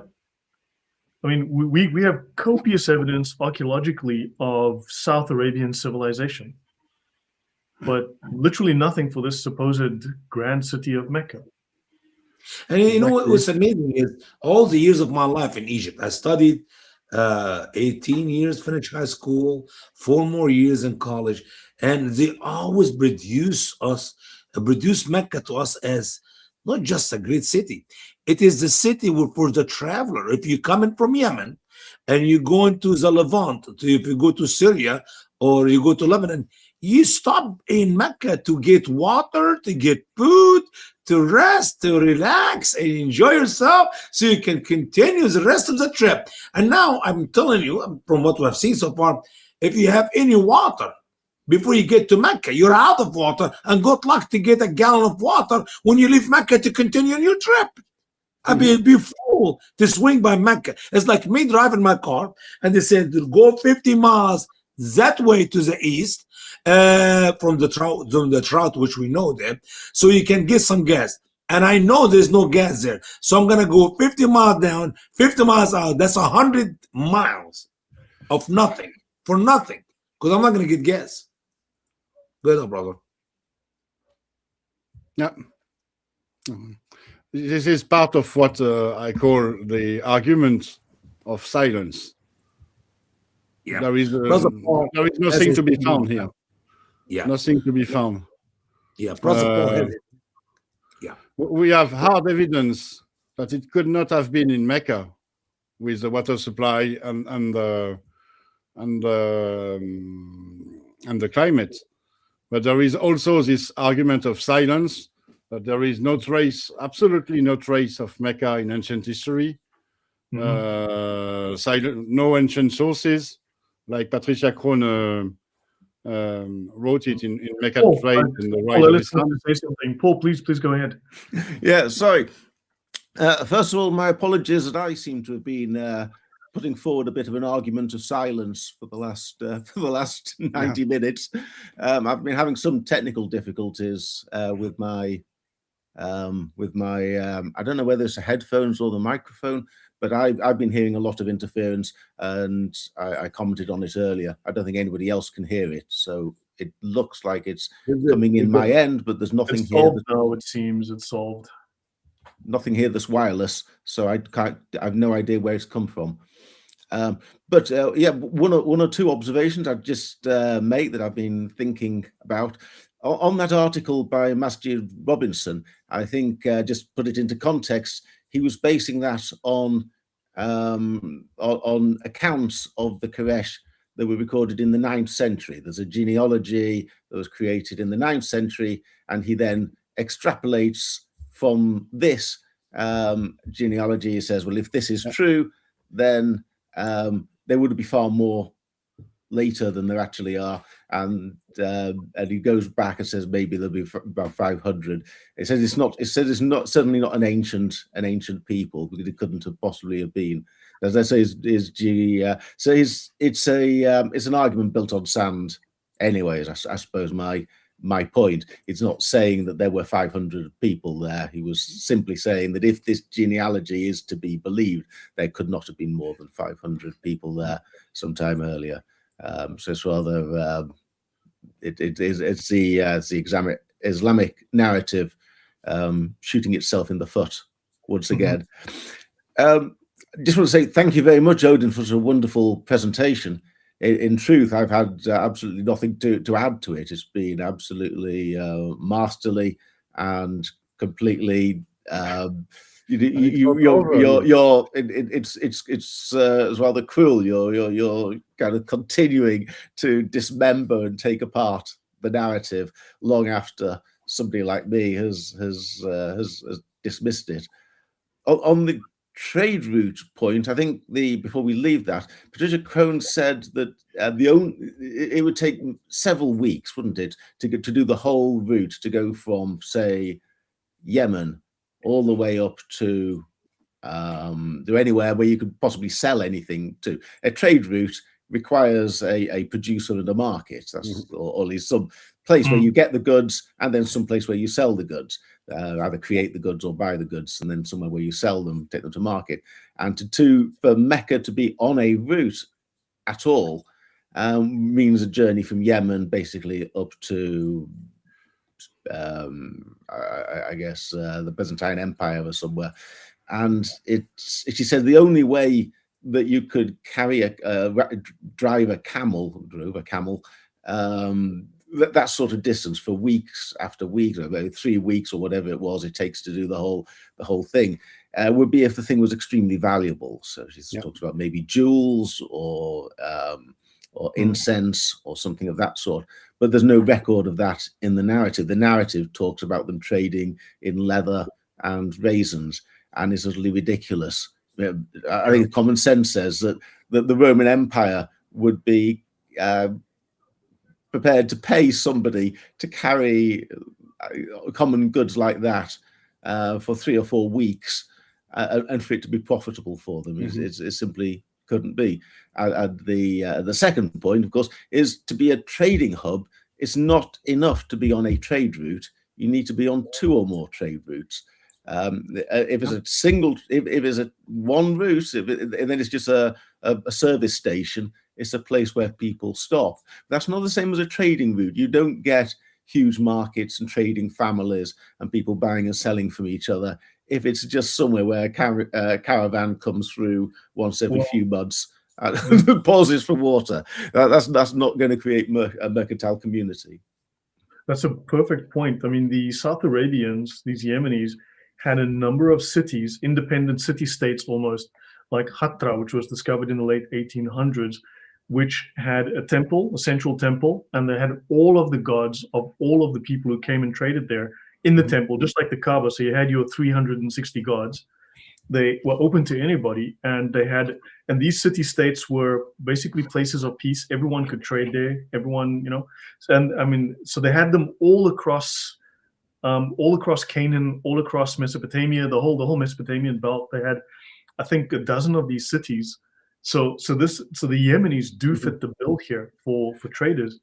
And if I can show one more thing, the Persian name Cyrus, what we call Cyrus, the Persians called Kurosh or Kurosh. Quraysh, right? Yeah. Now, yeah, exactly. So the Anglophones, we call him Cyrus. He's known in Persian history as Kuroshi. It's in the Bible. It's in right? the Bible. The Greek lacks the S sound, so it became Kuros, which became Cyrus. But if you go Kuresh, Kurosh, Kuroshi, Kureshi, this is very, very similar here. And there's certain other theological overlaps, but this is from Cyrus on the Bible being repurposed here, and they become the Kureshi because he was the Kuroshi, the Kureshi. Yeah. There's something very unusual, of course, about the Quraysh, because every other Arab tribe, pretty much, that's mentioned in the story or in other sources, is always named after a single progenitor. It's always the Banu this or the Banu that, and it always seems to be named after some illustrious forebear. or progenitor of the tribe, or we are the children of this great person. And the Quraysh is quite striking for not having Banu in front of it. And yet, if one asks, what does the word Quraysh mean? I mean, I make in my book out a little paragraph, and it's got a list of explanations that have been offered. One of them is shark. I mean, I don't quite see how somebody based in Mecca would call their tribe the Sharks. It sounds quite West Side Story. Another one is that it's called it means distribute, because there was some wealthy man who used to distribute goods to his people, and this sort of thing. And the learning point from all this is that there is no explanation. It might be derived from Cyrus. I don't rule that out. But what we can say for certain is that the Muslim narrative doesn't know what the word Quraysh means. It's got the word. The word appears in the Quran, but by the time they get to writing the narrative, nobody has any clue who these people are, where they come from. Yeah, Cyrus was like the guardian or the Messiah or the keeper of the whatever. There's some religious connotation. And they obviously just borrowed that from the Sasanians or whatever, imported that and applied it to themselves, and then said, well, he's from that tribe. So, because it doesn't make sense. Mel, you were going to say something? Yeah, you could actually find the word in Ugaritic, and it goes back to the 14th century BC. And its meaning in Ugaritic is a temple. So considering we're talking about the Jerusalem thesis, it's another word for the temple, as in the Temple Mount. Okay, so yeah, there's something, and Kalam has something. Yeah. So yeah, I always say, let's try to look at South Arabia being, how can I say, the last inscriptions that we do have before the era of Islam is definitely from South Arabia, the Sabaic. And I'm like, okay, let's just quickly look there to see, is that word even found there? And I found it, and it's there on the screen. This is the Sabaic dictionary. There is a, the consonantal, the roots there, QRS, Quraysh, however you want to pronounce it. And in the South Arabic, it does actually mean ram or sheep. And that got me looking at the actual chapter of the Quran. I believe it is chapter 106. And if we now replace, that meaning of Quraysh as meaning a sheep, and we start rereading it again, it seemed to me to be quite a, it's like a psalm. It's reading off the Psalms. The Lamb of God, in that sense, the Lamb of God. Yeah. Okay, that's interesting. Will be, I'll have to bring it up. I would love to do a show on this to show the parallels of Psalms 23 line by line, and how it has a parallel. So I want to prep a few pages for the next time we do this talk. I mean, because look, we're exploring this whole topic, right? And I mean, input is welcome. I mean, Paul said some very interesting things. Mal said interesting things. Usama. So everyone, I mean, by all means, prepare a few slides and let's talk about that. Because I think we're all putting pieces of the puzzle on the table here, except for me. I would like to develop a bit one of Paul's points about Majid Robinson's paper. So based on the narrative from the 9th century about the Quraysh people, he extrapolated a population of around 500 people in Mecca in the 7th century, according to this narrative. The thing is that in the 9th centuries, stories about the Quraysh had already been invented, false genealogies had been invented, and so on. So one could assume that there would have been many false reports of Quraysh in the 9th century narrative. So the 131 men names he found is a much more. I'm sure there are some there are some names that have been created, fabricated.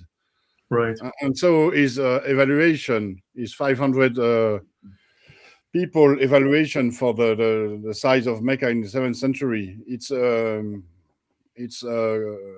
over evaluation already. Suspect.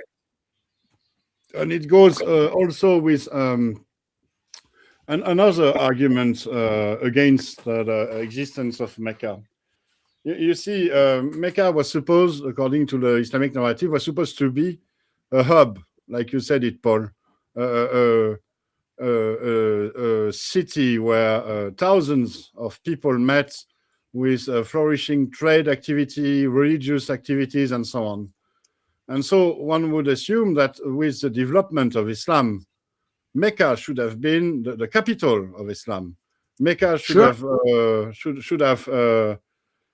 developed, should have been known everywhere in the Levant, everywhere where the Arabs were. Not just that, brother. Not just that. About Mecca.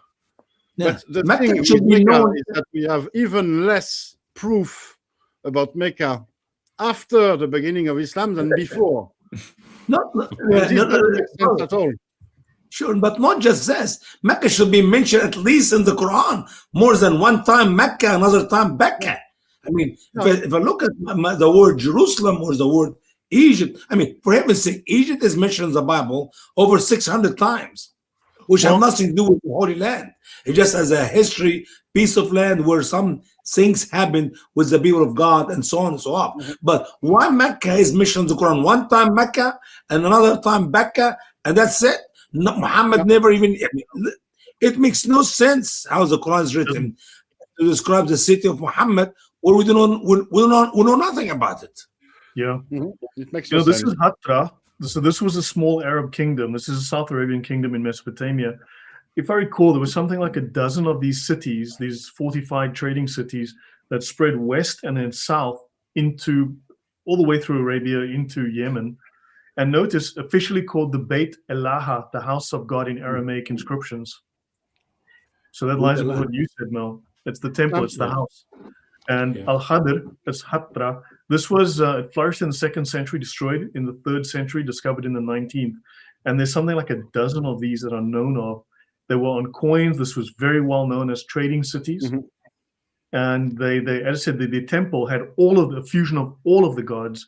So you had all, quote unquote, 365 gods. Capital of the possibly first Arab kingdom in the chain of Arab cities from Hatra in the northeast via Palmyra, Baalbek, and Petra. They had temples to the Assyrian Babylonian gods, the Akkadian gods, Hermes, Atrahasis, the Syro-Armenian gods, Alat, the wife of Allah, Shamiya, Arabian, Shamash, the Mesopotamian sun god. So you're looking at other deities were Baal Shemain, the female deity known as, and so on and so on. I mean, this is blah, blah, blah. But this lines up with not Mecca, but they built Mecca on this idea. Yeah. It's very striking. You've got that beautiful temple. I mean, I don't know if it's been reconstructed a little bit, but yes. But you find all sorts of places, quite ordinary, out of the way, unimportant places, and then the archaeologists get involved and start doing a little bit of careful digging and excavation. They find the outlines of buildings. They find animal bones, they find coins, the broken vases, and that sort of thing, because you can't really have a settlement without leaving some sort of trace. And Mecca is just striking. They've got nothing, not one single, a trading center in which nobody ever dropped a coin. Amazing. Not a single pot was broken and thrown away. Mel? Correct. If you look at the 7th century and 8th century, where did they have their capitals? You have Damascus. For a brief time, there was Haran, and then it was essentially Baghdad, or what became Baghdad.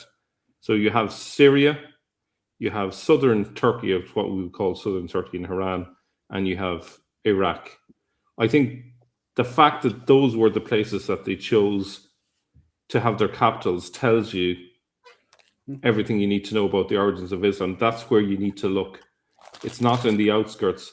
I view Mecca as a massive misdirection, because if you look in the right place, you'll discover how Islam really began. But as long as they keep you distracted, and that's what I discovered when I looked into the seal of the prophets. Why were later Islamic writers trying to misdirect people to talking about Mani instead of looking at Tertullian? Like universally, they were trying to say, don't look at this guy Tertullian, look at Mani, anyone but Tertullian, because that gives the game away. Because they don't want it to seem like the Quran is referencing Christian writers. They want people to imagine that there's this pagan environment that Islam began in, and that's the narrative that they're happy with people talking about. This is one of the reasons why well-meaning Christians who regurgitate the Islamic narrative to do with the pagan environment, the Muslims are happy with that because it reinforces what they want people to believe. That's why they're afraid of the historical critique. Yeah. Mhm. So, guys, I'd like to sort of start to slowly wind down. So, if we can sort of add our final comments, then we wind down for the 2-hour mark. Is that okay? Lloyd, Yep. if you want me to wrap it up, I just have one more slide. Sure. Yeah, and then we can because everything I've talked about, almost everything, it has been about hard evidence. We started to look into the void evidence, the argument of silence, and it's very easy. We talked about the silence of ancient sources. There is no mention of Mecca whatsoever, and it's very deranging. Even more so after after Islam had emerged. There is the absence of ancient remains at Mecca, and we don't have evidence of this absence because we cannot find evidence of an absence. But I found an interview of an Saudi architect who worked on the huge work on the Haram in the year 2000 when they built the towers and the big hotels and so on. And this guy was was interviewed in Al Jazeera in English. There is this article which can be found on the web, "The Man Who Dreams of Old Mecca," and he said that there is nothing that can be dated to before Islam in Mecca. So no coins, no remains, no tombs, no artifacts, no shards of pottery, nothing. Of course, he's a devout Muslim, so he doesn't emphasize on this, and he doesn't jump to the right conclusion. But still, he testifies an absence of ancient remains at Mecca. There is also no trace of the supposedly Meccan pilgrimage, of Meccan polytheism.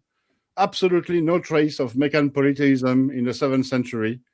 There is this article by the French archaeologist Christian Julien Robin about pre-Islamic Arabia in the huge book, the Quran des Historiens, the historian's Quran, where he wrote that there is absolutely no trace of active Meccan polytheism in Arabia apart from Mecca.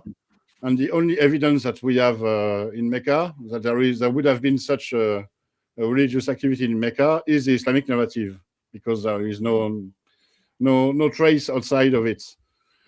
There is this thing about the trade that had shifted from land caravans to maritime routes. We already talked about it.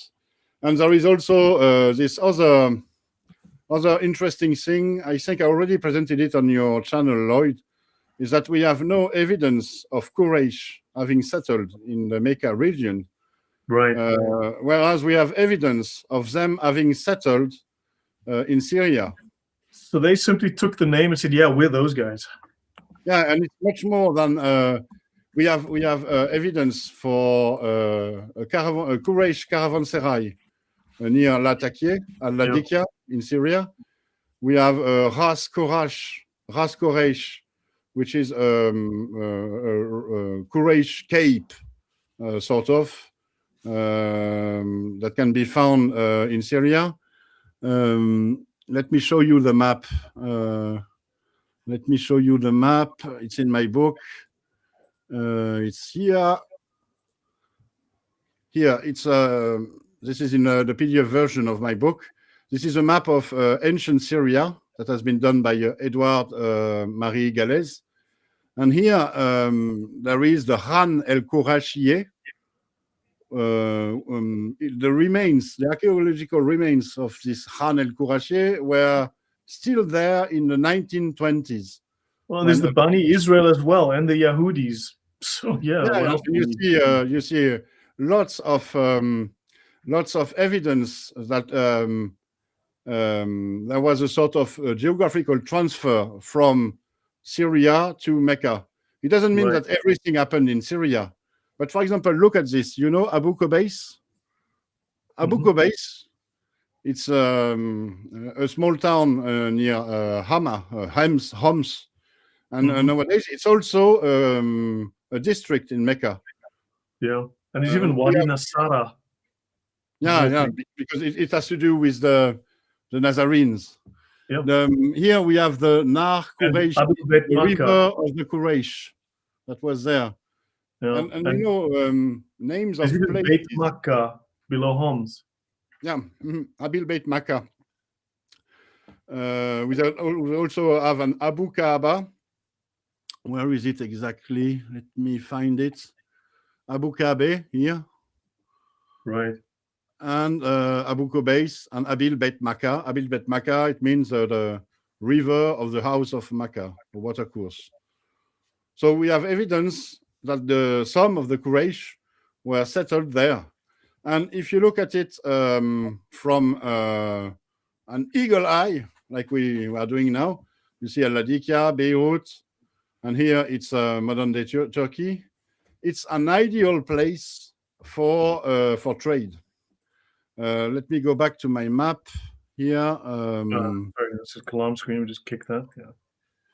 Okay, and let me share my screen, reshare it. All right, here. If you look at the map I showed you, where is it? Here. You see Al-Ladikia and this region of Syria, it's here. You see, it's at the end of the Silk Road. You make the connection with the traditional trade routes, the Arab trade routes here. You see, it's just above Damascus, actually.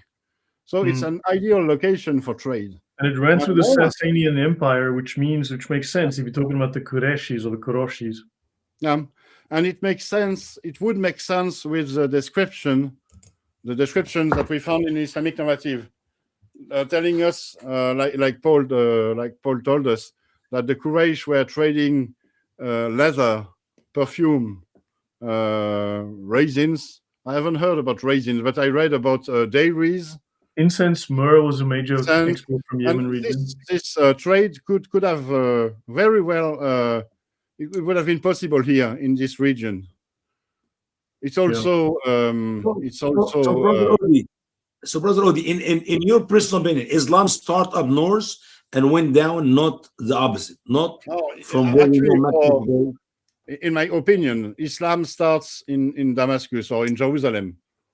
And before we have various movements, some in Syria, but it's also all along the trading routes. Yeah, I mean, they mentioned in the Sira, yeah. So in Syria and all these places feature in the Sira, so they got to explain, oh yeah, he was in Syria then, so that explains how they got all the stuff, right? But you know, Usama, this idea that Islam had a beginning, it's very Islamic. It comes from Islam. It's the same as the idea of Mecca being a barren place, like Mel told us. It's all about it's an apologetics invention. Islam at the beginning, so it had a unique place of origin with a unique prophet. These are all inventions.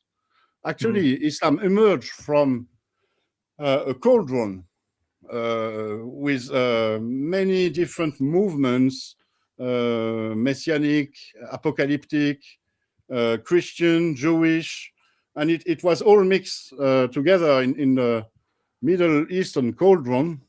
And Islam started to emerge as a structured movement with Abdul Malik in Damascus. I mean, like Yathrib in Baghdad. On your map there, you got Yathrib, right? sorry, on your map, you've got Yathrib right in the middle of the map. There's a Yathrib in Iraq, just outside of Baghdad, just north of Baghdad. No, it's crazy fun. Yathrib. See And here, Yathrib? That's it. Which is the original name of the city no, of it's in Medina. Arabia here. Go up. No, Yathrib. hold on, just above, just where it says other, the word other, there's Yathrib. Notice, Yeah. just by the word other, next to the O, there's the word Yathrib. Here. No, move up. There you go. Oh, yeah, Yathrib. that's it. And I'm sorry, I have a double That pointer. is the original name for Medina. Yeah, now Yes, Yathrib is, just modern-day just Medina. outside of Baghdad as well. Yathrib is in No, Baghdad. Baghdad would be here. Ctesiphon, near exactly. Ctesiphon. And just north of Baghdad, there's another city called Yathrib as well. Okay. I'm sorry. There's I get your point. Yeah. So guys, we should start winding down now.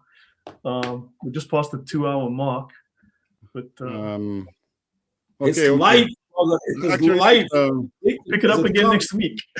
Actually, it's a perfect moment to end here, because what I have afterwards, it will be much more centered on the Jerusalem thesis. It's a study of the Quranic text, and what does it say actually? What does it say literally?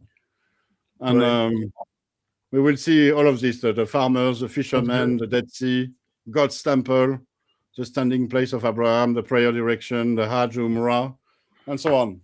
Nice. Okay. So guys, final thoughts from everyone, and we'll pick it up again next time. But this has been great. Today's been really interesting. The comments have been fantastic. So yeah, Usama, I'll start with you. We'll move across to the right. It's very simple. I love what I hear, and what I hear, I'd love to dig deeper and deeper. I'm glad to have this wonderful panel with us today, because we can learn from each other. Thoughts come to our mind, and we can collectively put them together, come up with a good report. I hope and I pray that we'll have a wonderful time next week as we continue our digging. And you guys, you are challenging my brain cell that I have to dig deeper of what I'm hearing from you, to make sure that I'm not being deceived by, especially you. It's You know evolution. why. It's just catching up with your brain right now, Usama. We're bringing you into the 21st century.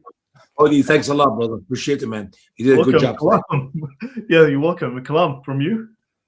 Yes, I've had a brilliant time. So much learning. Like, everybody just has different pieces of the puzzle. That's just making it a bit more interesting for me to go back and do research. We've got, for example, we brought up Ugaritic, Syriac, what else? Quraysh Iranian, Persian. Then I'm talking about Sabay. It's like there's so much. We're all coming from different backgrounds, different research points, and we're just all bringing it together. And I can't wait for the future shows that we're just going to make it a little bit more precise, a little bit more clarified, and we're all going to come to, like, literally, we're all heading towards the same direction. We all know this stuff is make-believe, invented myths roughly in the 9th century, but what was the truth? What was the reality on the ground during that time period? How did it actually start? So yeah, I'm looking forward to the future. Cool, man. Thanks, Mel. It's been brilliant. I think I may be wrong, but I think I was the one that originally brought up this hydrological argument something like 4 or 5 years ago. Yeah. And it's amazing how much has been added to it since then. I think it's a really simple argument. I think anyone can understand it. You don't need to have a degree in Arabic to understand the argument. And I think it can reach a lot of ordinary Muslims who can see, if you explain to them how much water is needed for a civilization and the fact that there's not enough water there, it should be a good argument for anyone to use. So I think it's great. There's lots of other things I think that we can bring to this maybe at a later time. But I'm looking forward to the next live stream. You know, Usama speaks Arabic, and look what it's done to him. Look at my hair. Hey, by the way, there was a question before we go to the next brother. There was a question given to me a little bit earlier about my editing Quran. It will take at least another year. So if you are waiting for the edited Quran, and I made a mistake when I published my first one in 4 years. This one will take at least another year. Just keep me in your prayer for. So Usama, we'll see you in 12 months, okay? Just read. Hey, read what you got right now is good enough. Trust me. Okay, fine. Yeah, Paul, your thoughts? Thank you very much, Odin. It's a wonderful presentation. And I certainly recall Mel starting this furrow in the it must be a few years ago now, two maybe 3 years ago. You were talking about the Zamzam well, you were talking about the lack of water, and Odon has just created this magnificent argument on the strength of that. Takeaway, I particularly love the photograph, the reconstruction you found, Odon, of a settlement in the desert with hundreds of houses and not a blade of grass, not a tree. And the question is, you could show that to a child and say, "What's wrong with this picture?" And they would say, "How do these people live?" there's no way you get the food. You couldn't have something like that. You show it to you so well. Thank you very much for that. It's excellent. True, and you saw in Yemen. And my other thought is like silence. It is you could get quite poetic about it. How long, how deep can you gaze into the silence and scrutinize the silence and reflect upon what the silence tells you? And the answer is a lot. You have found so much in this.